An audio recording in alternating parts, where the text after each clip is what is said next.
So, we're doing the E3 recap, which I think will end up on my YouTube channel. We're basically going to revisit the trailers that were kind of remote interest to me. This is go in order, I think, chronologically, in like the way I remember shit. Not specifically in any kind of order of like, this is what I'm most hyped about, or this is what I'm not, or this looked whack. It's just in order of the conferences. So the only thing that interested me at EA is Jedi Fallen Order, which like even still just like kind of meh. It looks like they're trying to make it more interesting than Force Unleashed was. Like, you know, it looks like each individual combat encounter actually has some meaning behind it. So there's a little bit of like an active combat thing going on here, and I really appreciate that. But the game doesn't look quite as interesting to me as some others that we've seen. What this looks like to me is just like, it's some game. You know what I mean? Like, it's just a game. It looks like a good game. It looks like it'll be a really fun game. But it doesn't do a lot to You had no idea that was there, did you? You just wanted wow me, you know? But it looks fun.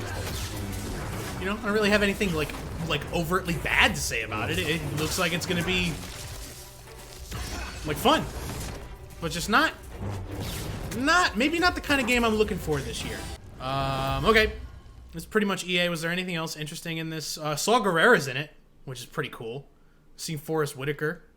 There's all this shit. Yeah, okay. Okay. Once you start to see some cool stuff, like this level, I feel was like one of the less interesting levels that they probably could have shown off, because there was like another trailer at Xbox's conference where they were like he was like on the side of an AT-AT. He was on the side of a fucking AT-AT, and he was just chilling out there. That was pretty cool. So what was the next thing that was interesting to me? Ori, actually.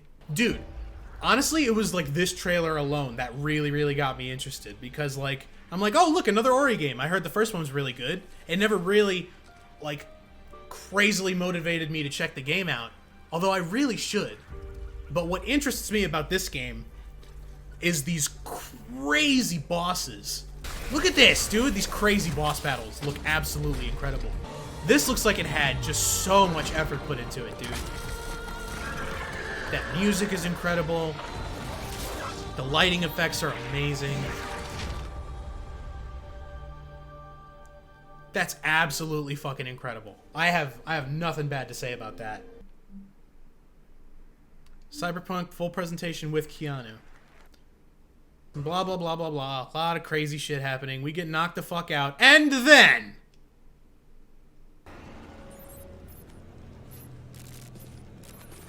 Wake the f up. there you fucking go. We have a city to burn. Now, this is very interesting. Hypest fucking reveal, by the way.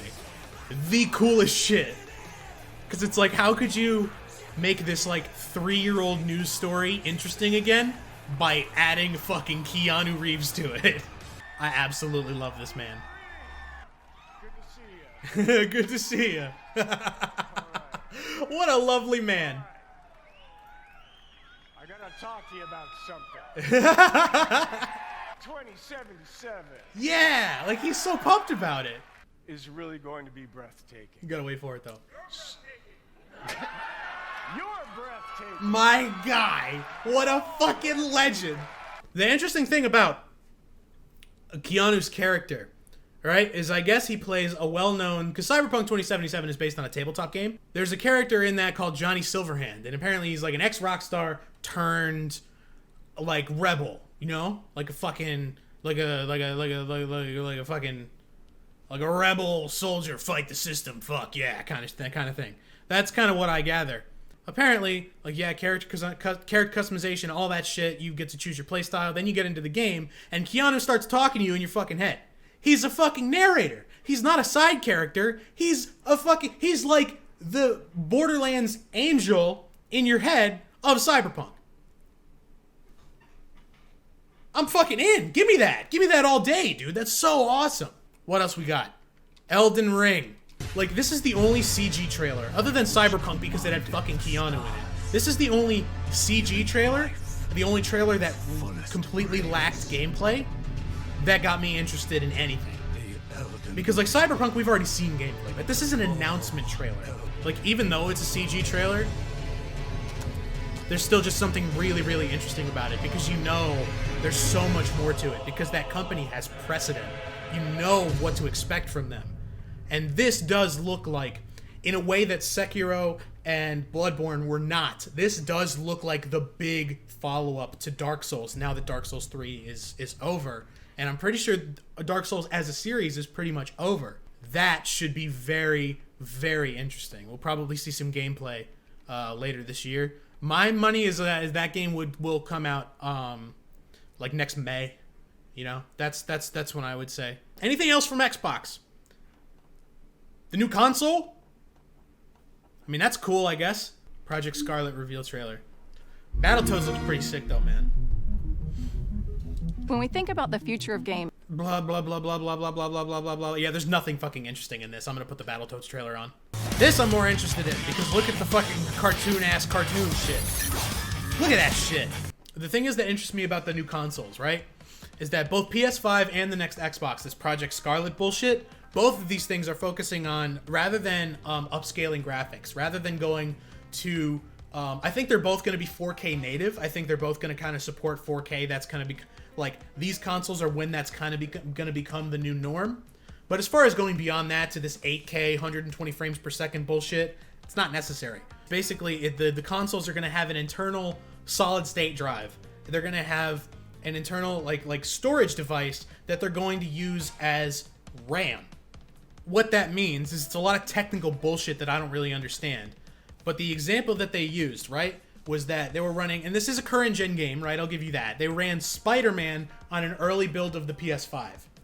And Spider-Man normally takes about 15 seconds to load, right? When we're talking fast travel, you fast travel from one side of the city to the other side of the city, it takes about 15 seconds. On the PS5, it took less than one. Less than 1 fucking second, dude. And what I think is they're basically going to be like super versions of the current consoles, right? So it's like, it's basically going to be the highest model Xbox, the highest model PS4 that can play all of the backwards compatible. That's like a big thing. It's like loading times and huge backwards compatibility, which is fucking massive. Both of those things would equal, we would have like an actual toss-up for just the ultimate. They would both be the ultimate consoles ever made. That would be absolutely fucking insane. Because the OG PS3 that can still play the PS2 and PS1 games, that is one of the best consoles ever made. Just for the sheer amount of bullshit that you can play in it. But like, if I can play modern, like modern brand new games with no fucking chugging and no loading, and go back and play all the backlog from all the previous consoles on like PlayStation and Xbox, I will deadass drop $1,000 on both of those consoles right out of the gate if I can do that. Because usually I get one and then wait a while. But if that's true, man, I am so fucking down. Bethesda, straight up, the only thing that interests me is Doom, bro. This is the shit. This is that good shit. Because look. I said this when I at the QuakeCon footage from last year. What it looks like they're doing with this is taking everything that worked about Doom, because apparently Doom was a gamble, right? They did not know that shit was gonna work, and it took a while to develop. But it was so fucking good that they doubled down on everything that people liked about it. The fast-paced gameplay, the crazy locations, the fucking insane demons, the guns, the violence, the over-the-topness of it. Look at this. Look at this shit, dude. Like, in terms of level design, it's just a whole nother fucking league. Look at this shit, dude. Look at how much is going on screen. Look at the fucking UI. Look at how arcadey this shit is. Look at how colorful it is. Like, this is the most badass, violent, like, crazy over-the-top, metal-ass fucking metal shooter that I've ever seen. And it's also bright and colorful and awesome as fuck. Look at the fucking crazy contrast. All the bright lights and all the fucking brown stone walls and shit. I'm about to play, I think for some of the Friday streams leading up to the release of this game, it's going to be taken up by Doom 2016. So I think that is going to be a thing. Yep. Some chainsaw goodness, man. It's so good. It's so good. It's such a good game. Square Enix time. Gameplay reveal demo. Yes, I love the Google Pixel. Shut the fuck up. Eat a bag of dicks. Okay. We got this shit. For one, right? Before we get to the fact that it's like, holy shit, this is real and we're looking at gameplay right now. Look at how good this shit looks. Look at the detail on the Buster Sword. Look at the fucking, look at the fucking textures, dog. How insane is that? Like, the gameplay looks cool, right? I can get into this gameplay, but the thing is about Final Fantasy 15 is I saw the characters and I'm like, I don't know shit about this universe. I don't know if I can get into this, man. But then, like, from what I know about the story of Final Fantasy 7 and these characters, I fucking love this shit, dude. Like, Barrett, Aerith, and Tifa look awesome to me. They look like characters that I want to hang out and spend some time with. Same with Cloud. Because, like, Cloud is... I fucking love Cloud because he's awesome in Smash. That's basically where I'm at. I like how it's real-time, but with strategic elements in there. I like how it's got the tactical, like, combat thing once you reach a certain level. The ATB shit, that looks really interesting. But yeah, dude, this looks insane. Like, I love the visuals, I love the environments. God, I love Cloud, dude. Cloud is just one of the most iconic designs in video games. Alright, so there's that. Now, this was my other big, like, notable example of, like, it would have been way better if they showed us gameplay, which is, like, this Avengers shit. Like, yeah, dude, it looks pretty cool. A-Day official trailer. The Shawn Mendes Verizon. Wow, this looks like an awesome fucking Avengers game. Shut up, ad. God damn it. So, created from in-engine footage, but we didn't get a glimpse at how these characters actually play. What does this game feel like to play? And I know there's a playable demo that's basically this, just longer, at the E3 booth. So I say again, why not get as many eyes on it as you possibly can so that people are amped as fuck about your game? And show it off at the fucking conference. I'm interested in that once I see gameplay, man. If I'm impressed with the way the gameplay looks, and like I feel like I will be, based on what I've heard. So, that's kind of where I'm at on that. I think my two highlights, right? If I had to pick the two things that I'm most excited about, and there are two notable ones, it's FF7 Remake and Doom Eternal. And the reason for that is we saw a fuck ton of gameplay. I got an idea of what those games are going to play like. That's kind of where I'm at. Those were the two biggest things for me. Obviously, there was some other stuff. I'm real excited for Elden Ring. I liked seeing Keanu. Devolver Digital was fucking ridiculous, and I loved it. Also, what was it? Ubisoft conference. Dog's name is Bam Bam. Yeah, dude, I follow this dude on Instagram, and he always posts about Bam Bam. I love it. John Bernthal and that dog are both adorable. And I love them. This is Bam Bam the dog. But yeah, dude, this was another highlight because one, I fucking love John Bernthal, and two, I love his dog even more. Bam Bam is the goodest boy. Look at how chill this dog. Look at this chill ass dog. Look at this chill ass dog. This is my dream E3 scenario for next year. Hey, look, I'm speaking as both Xbox and PlayStation right now. Oh shit, we're coming back in force this year. It's gonna be awesome. We got new consoles coming at the end of this year, and guess what? We're not re-releasing all the games that we released over the past like year. We're not re-releasing them. They're just gonna be the PS5. We're gonna update them, and they're gonna be playable on the PS5, and they're gonna be optimized on the PS5. That's what I'm hoping for. Two massive backwards compatibility machines, because guess what? You just fucking quintupled your launch roster. Because any game that then comes out next year, people are going to be like, oh shit, I'm going to buy this, and then I'm going to play the fuck out of it once the PS5 comes out. Like, say if Last of Us 2 comes out next, like, March, right? I'm like, oh, well, you know, should I buy this one, or should I wait for Last of Us 2 remastered on the PS5? Hey, guess what? Now you don't have to. Last of Us 2 runs as good as it possibly can on the PS5, even though it was released as a PS4 game.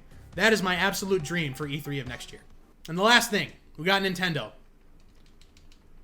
Now, I was going to give it a very easy victory to Square.